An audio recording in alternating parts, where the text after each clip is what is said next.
Hi, welcome to the Weekend Investing Daily Bytes. It is June 8th, Tuesday.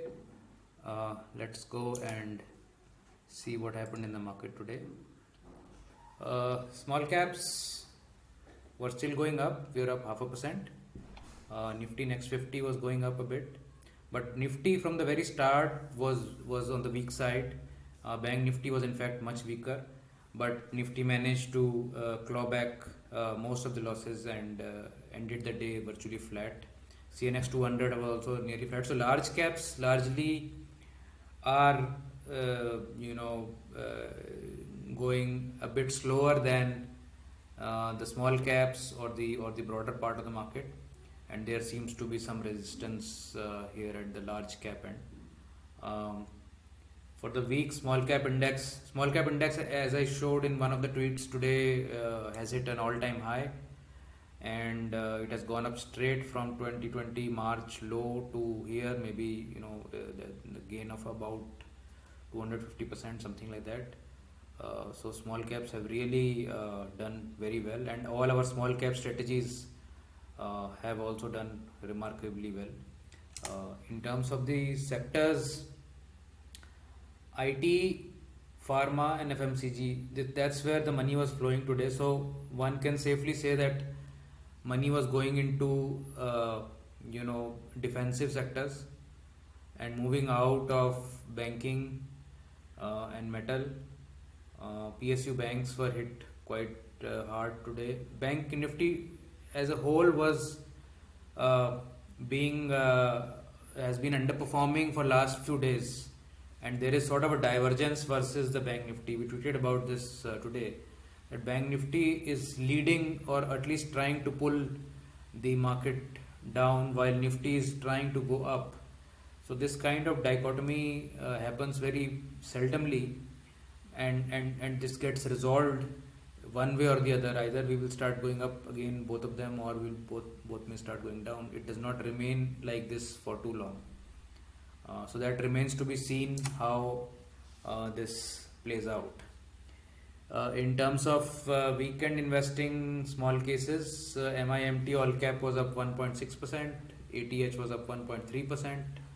This has been the remarkable runner this last 1 week, almost 12% up in this 1 week here, and 39% up on the financial so far. I mean, it's just mind-boggling, amazing strategy. However, sorry, it is closed for new subscription right now. MI25, MI30 all were up near 1%. NNF10 was down yesterday, and today also it was muted. But overall, it has done about 20% so far in the financial, so not so bad in terms of returns. Today, I want to talk about this topic of how to deal with losses in the market.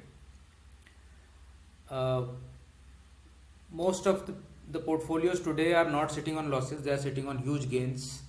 So this may not be the most appropriate or right thought in the mind as of now, but I thought that this is good to address or think about at this stage of the market where most of us are not in losses. There could be some other strategies which are in losses. For instance, Stairs currently is in a drawdown, so there is a loss there in terms of people who came in at the top. So dealing with losses is one of the sort of most important psychological characteristic or ability that you should have to really do well in the markets. Without being able to navigate your losses, you cannot make those large wins. So there cannot be a situation where you don't have losses in the market. Losses are, first of all, you need to accept that losses are a part of the market. They will happen. If you think that you can come to the market and only make gains and never have losses, that usually does not happen. There may be 1 in a million or one kind of traders or investors who never experience a loss, but that is an exception. Most people will experience excruciating losses during their journey, and that is what you need to get prepared for, because unless you are able to accept them as part of the journey, unless you're able to build on those losses and go towards building your portfolio on top of that. And in case you get disheartened by losses, or you give up the path that you are on because of losses, then you're actually missing the plot. Losses are a part and parcel of this game. Okay, so let's just go through what all kinds of losses that we go through. So the most painful type of loss is losing your capital. You bought something at 100 and now it is gradually going down, and it goes to 25, and then you say, to hell with this stock, and I'll just sell it off. So this kind of loss is the most debilitating type of loss, in the sense that your capital has gone from, let's say you were only invested in one stock, capital has gone from 100 to 25. You are now totally devastated in terms of having seen your capital go down 75%.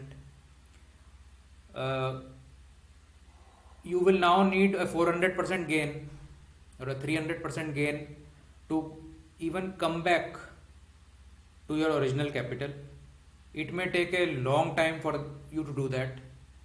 So when you are at that 25% point, coming down from 100, you feel like there's nothing left in your investing life anymore, because you've lost so much money. So unless you bring in fresh capital, and unless you sort of forget that past, you are unable to build the new gain or the new leg up. So this needs to be avoided at any cost. Not to have deep, excruciating capital loss. That needs to be avoided. There needs to be something, a plan, an exit plan. We'll talk about more about how to resolve all this, but you cannot be in this situation basically. Even though the stock may go from 25 to 500 tomorrow, but you don't want to have this kind of a painful experience. So this is a straight capital loss type of. Then there is something called opportunity loss. You bought something at 100 rupees in 2010, now in 2017 also it is 100 rupees. You wasted 7 years of your investment life. The stock is still there. There are many such examples in the market. I don't want to name them.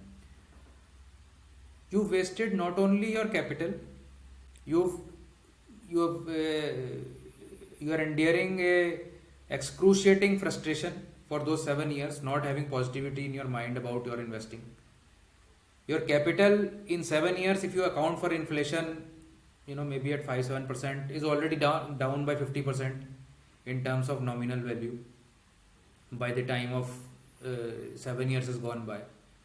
And the opportunities that you have missed in those 7 years, even if you were able to get 10% from Nifty index investing in those 7 years, your 100 may have been at 190, somewhere near that in 7 years. So from every perspective, you've lost that opportunity to be at 190, opportunity to get anything out of this stock, opportunity to feel positive during this duration. Everything is lost here. So there needs to be a mechanism where you don't get stuck with this. There needs to be some deadline. I'm going to watch this stock. If it doesn't move, what am I going to do? You cannot keep sitting with the stock hoping. What if it never goes up? Are you willing to waste your life just sitting in this? That's the opportunity loss. Then there is missed profit loss. You bought something, you bought Rain Industries or something like that, graphite at 100 rupees, it went to 500 or 1000, and then it came back to 100. Right? So all profits you saw, and you saw it also going down. So all the exuberance and the excitement and positivity you had in the stock going up, and you saw it all going down without booking anything. So these are all missed profits, and these are actually losses. So had there been some mechanism to part book some profit or exit at some point, you would have retained the fruits of your labor of investing there. So many types of losses happen, and our sole purpose should be how to avoid losses. Paper loss is something a lot of people think that if they have not booked a loss, it is not a loss. I bought at 100, now it is at 25. So what? It will go to 200 tomorrow. It is not a loss. You may think that way, but the losses actually happened. And you will now need a 300% gain from here to even reach your capital. And by the time you reach your capital, your opportunity loss of your original capital is also gone. And the deployment of that capital in some stocks that were going up, that opportunity is also gone. So many types of opportunity loss happens only because we feel that, since till the time we don't make a sell order, it is not booked, hence it is not a loss. That is not true. A stock going from 100 to 99, whether you sold it or not, is a loss. It's just a book entry that has not happened. So you need to see loss with that perspective, that a loss is a loss and I need to create a plan. The plan has to be, first you have to diversify across stocks. Do never trade in just one stock. Whatever concentration success stories you may have heard, please don't do that. It is something that happens to somebody, need not happen to everybody. That success of concentration may not happen to you. So you cannot put all your eggs in one basket. So have a plan, distribute your money across stocks, have a plan how you will enter, how much you will allocate, when you will exit, how you will exit, slowly, one shot, how you will enter gradually, or you will pyramid up the position. What will you do when you will have profits? Will you gradually book some there? What will you do if the stock start moving again? So you have to do scenario building. You have to do planning.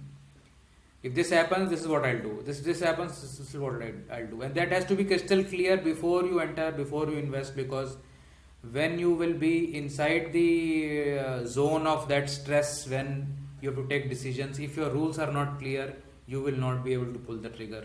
You will not be able to execute. You will say, okay, let me wait another 2 days, maybe it will come back. And that 2 days will gradually become 1 year and 2 years and 7 years. Okay, so proper money management, position sizing, as I said, how much to buy, what risk to take on each such trade or investment, and do journaling. Journaling is very, very important. You must journal everything. You must analyze how you are doing. You must document all your transactions, make a Excel sheet or otherwise, and see how are things proceeding as per your plan, and evaluate and analyze it every now and then. That this is how I was supposed to do and this is how I am doing. And don't take these losses personally. The market has nothing against you. A lot of people are in this revenge mode. I want to win back my money from the market. I'll take revenge from this stock. All this is just emotional things playing in your mind. The market owes you nothing. It doesn't want anything from you. Right? Similarly, the market is like an ocean and you have a bucket in your hand. You can fill as much as you like. Right? It won't mind. You can fill 10 buckets, you can fill 5,000 buckets. The ocean does not mind. So please don't treat market as your foe. It is your friend. It is there to give you opportunity. But yes, it can take away some of your capital if you are not cautious, if you don't have a plan. If you are just there to have fun, your capital will be gone for sure. The purpose of that market or that ocean is to take away capital from frivolous players and give it to serious players. You want to be that serious player. You want to be in that 5% club who make money. Right? So don't fall into that trap, and have exit strategy when it is already included if you have a plan. But be more confident about your exit strategy. Gradually practice what you are planning. Over time, you will be able to perfect it. You will be able to execute it without flinching, and success will come running after you. But you need to have confidence. You need to have practice. Nothing happens overnight, right? So please accept losses as part of the game and don't get disheartened. Losses are, in a way, stepping stones of teaching you how to deal with the market. So this is all I had for this small episode. Keep sending us your comments. It is lovely to see so many people comment and enjoy these videos. We are having fun making them, and hope to keep doing this. Thank you. Bye.